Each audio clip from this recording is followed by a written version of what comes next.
Story, Fear of the Stormy Night. When I was 13, my parents trusted me to stay home alone overnight for the first time. It was a mixture of excitement and nervousness when they gave me this responsibility. Their only requirement was that I not leave the house or invite anyone over. This didn't bother me. On the contrary, I found it exciting to be free to do what I wanted, like play loud music or play games without being told. That night, it started to rain, which quickly turned into a thunderstorm.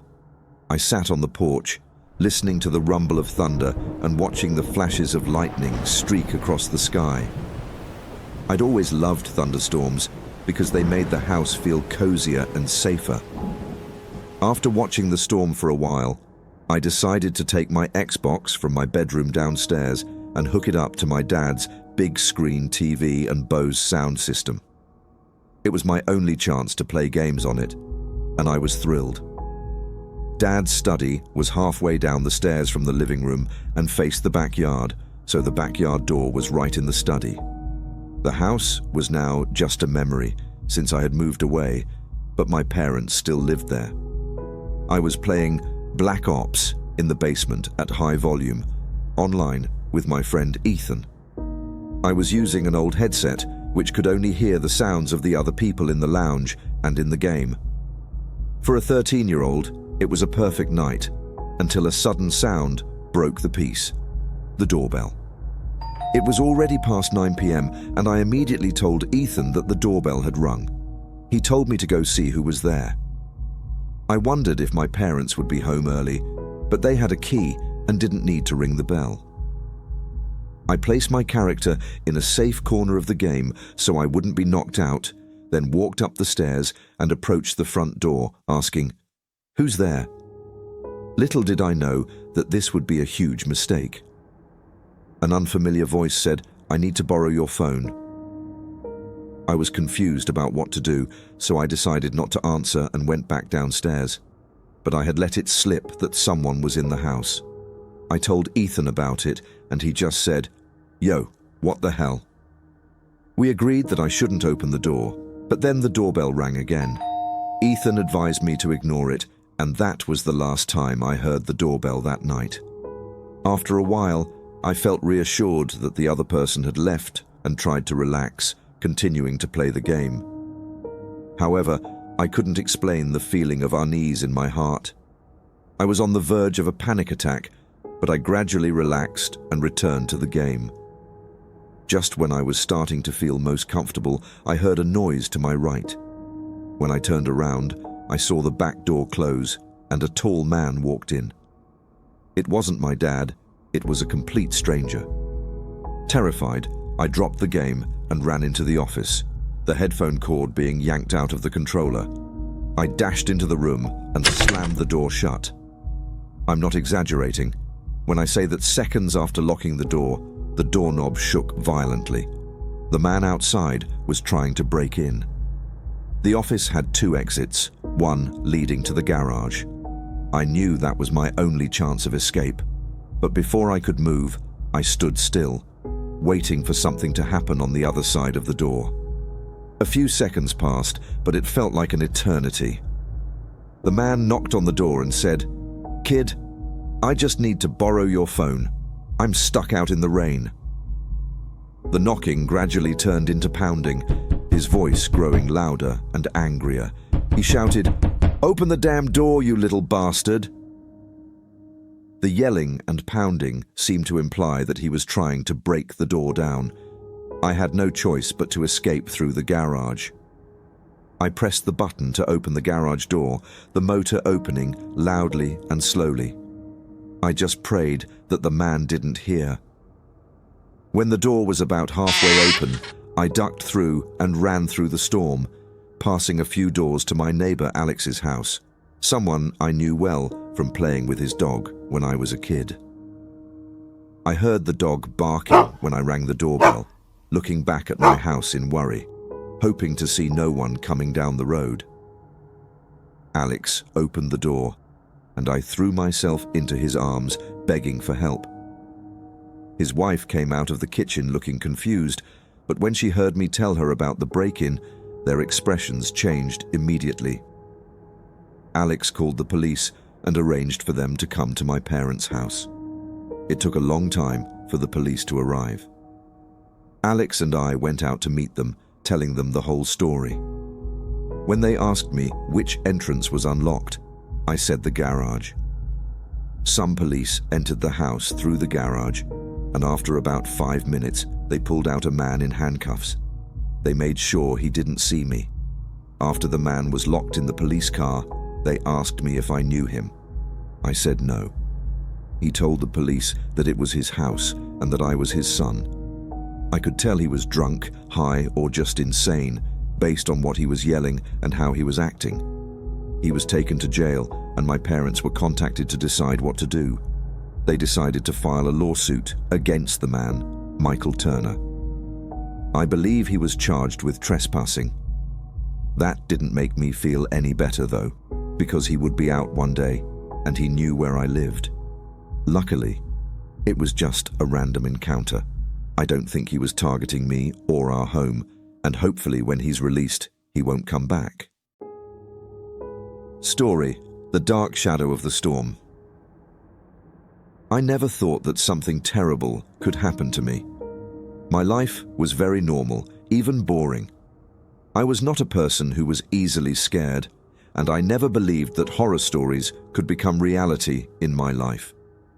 So I often watched horror videos on YouTube to get a little thrill. That night, around 3 a.m., I was still awake. Everyone in the house was fast asleep, from my mother to my grandparents. For the past few months, we had been experiencing at least one big thunderstorm every week, and that night was no exception.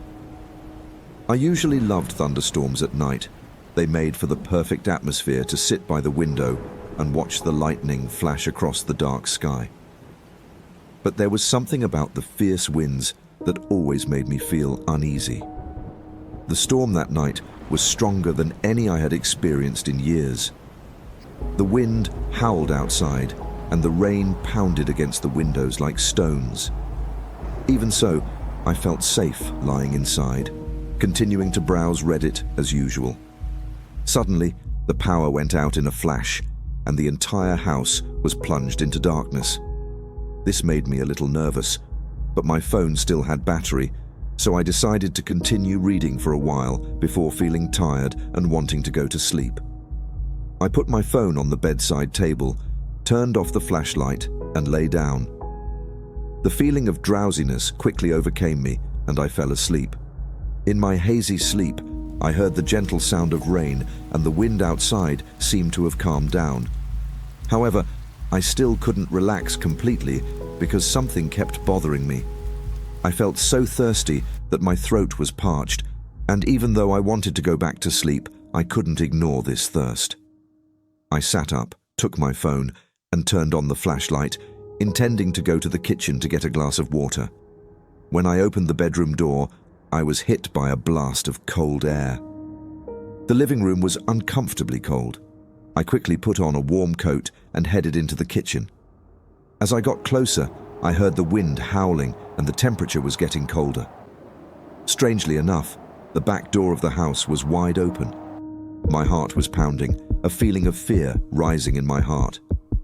Why was the door open at this time? Had someone come into the house? I told myself that maybe my grandfather had forgotten to close the door when he went out, but the fear did not subside. I walked over, closed the door, and locked it.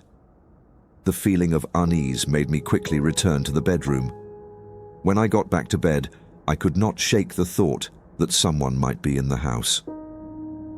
After a moment of hesitation, I decided to move the chair from the desk to block the bedroom door in case someone tried to break in. I checked the closet one more time to make sure nothing was out of place.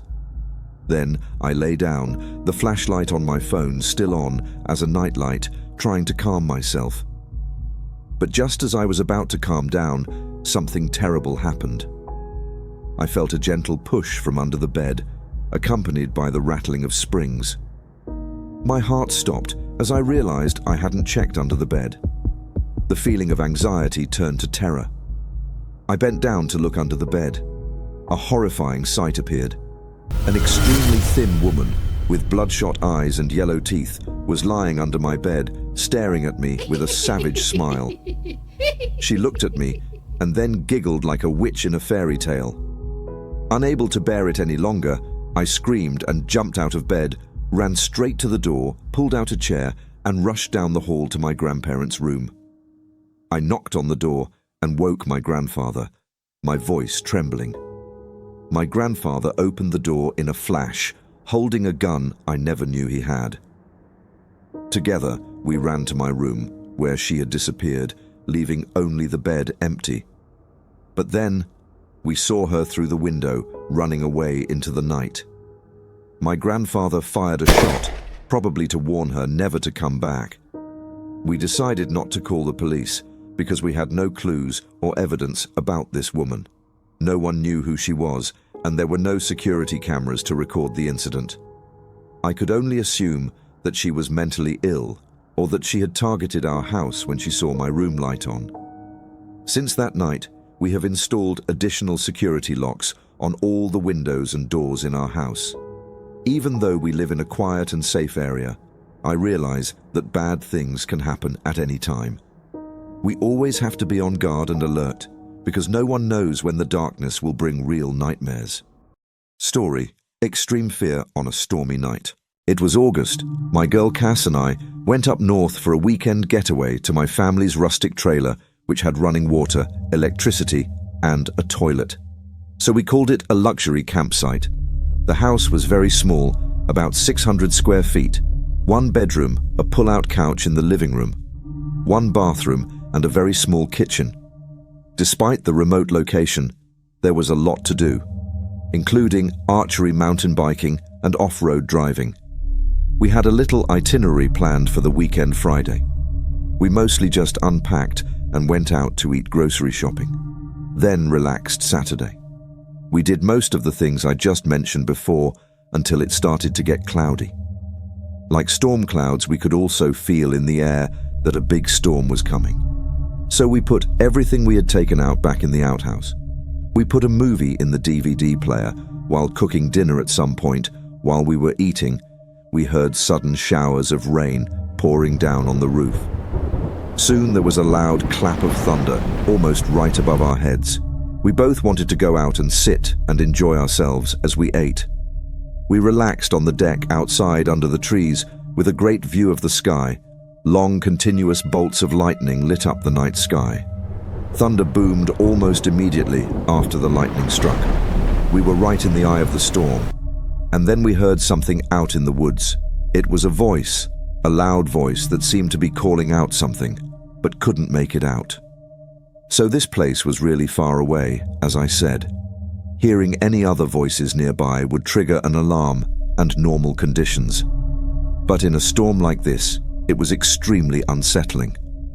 We had to assume it was a lost hiker or something. I stepped out onto the edge of the deck, getting a little wet, as the rain blew in under the edge of the trees with the constant clap of thunder. There were moments of light nearby, allowing me to see far enough to the tree line where the woods started. There was someone out there clear as day. I told Cass, and she immediately freaked out, thinking I was joking, and told me to stop. I considered calling to see if they needed help, but decided not to, as I was a bit scared. Even though this weekend was my idea, and I dragged Cass up here, I didn't want to ruin the experience and scare her. I went back to her and said, I thought it was a walker. Long way, she asked if we should help, and I said no, unless they came knocking. I told her we should go inside, and I nudged her. I turned back to the edge of the deck, just out of curiosity. I got wetter as I looked around until I spotted something. It looked like a person again, a lot closer to the deck, only about 20 feet away. I kept looking until a flash of lightning briefly revealed a man standing there, confirming my suspicions. He was dressed in light-colored clothing and looked almost white. He just stood still. That was the scariest part. He didn't even come close to the deck or anything. I went inside and quickly locked the door. Cassidy saw the worry on my face. I felt my heart racing, and I almost felt nauseous. I'm sure I almost stuttered when I said I didn't know who it was. And then I saw the worry in Cassidy's eyes get worse. I tried my best to keep her calm, told her to expect someone to knock on the door asking for help. I said they probably just needed shelter from the storm.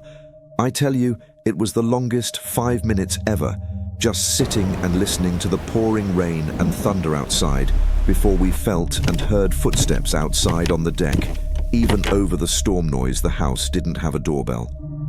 So we expected a knock, but instead there was a strange shuffling noise on the other side of the lone wooden door.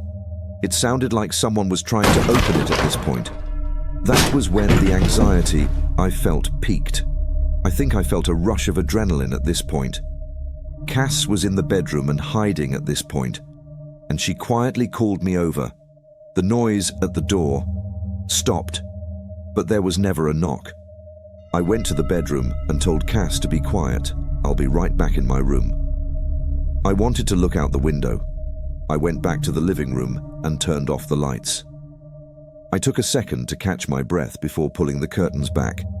I looked out the window and I saw the white figure of a man running away from the window and quickly disappeared. I don't know what's going on. I hope they've run away forever to be safe.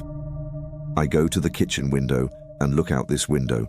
There are no curtains or blinds. I realize when I'm halfway to the window that there's a face on the other side. I can see it even if it's blurred by the rain falling on the window. I scream at the top of my voice, go away, trying to be scary, but they don't move now. When I say this, I know it sounds incredibly cliche, but our house doesn't have Wi-Fi, and cell phone reception is spotty in a storm like this. Neither of them have reception. We have my dad's rifle under the bed in the bedroom, although I left the kitchen and rushed to the bedroom where Cash was lying on the bed, biting my nails on the edge. I take the rifle under the bed out of the box because we haven't taken it out yet. There's a loaded magazine. Luckily, I put the magazine in the rifle doing. This before Cass obviously means I'm no longer covering up what's going on. There was more going on, but it didn't matter because suddenly there was a bang at the bedroom window. Something was thrown or someone banged their hand on it, and a second later there was a bang from another window outside the living room or kitchen. There was more than one person. This had gone too far. At this point, I told Cassidy to wait in the bedroom. I went to the front door and got into position, ready to shoot at whoever was on the other side of the door. If they came at me, I quietly unlocked the door, and when I was close enough to be mentally ready, I yanked the door open and pulled my rifle up and pointed it at the door. No one was there, and so I rushed outside with adrenaline controlling my actions and turned around to make sure no one was on the deck. Then I went to the stairs and looked down, and there was a guy in bright clothes standing in the same position as before. Outside the window, seemingly trying to be intimidating. He looked up at me. He knew I was out, but I doubt he knew I had a gun. I fired the rifle into the air, and I heard him yell in a high-pitched voice, deep, "Oh shit." As he ran into the darkness, I heard at least 2 faint voices screaming, probably communicating with each other. And then there was just the sound of the storm. I don't know how many people were out there. At least 2, maybe even 3. Maybe teenagers pranking us, or maybe some really crazy people trying to scare us and break in. But I'm not kidding. Like that, if someone came on deck while I was out, I would have shot them dead. They weren't there to get help, and it was 100% certain. The next day was a Sunday, so we packed up and left. There was no sign of anything happening to my car or the house or anything. From the night before, I made sure to lock everything up and take anything of special value home this time. In all the years my family owned the place, it was the only encounter like this any of us have ever had. It really gave me a bad feeling about that place, and being in an isolated place, I have been there a few times since then with my family, but I would never go alone. Stick with it.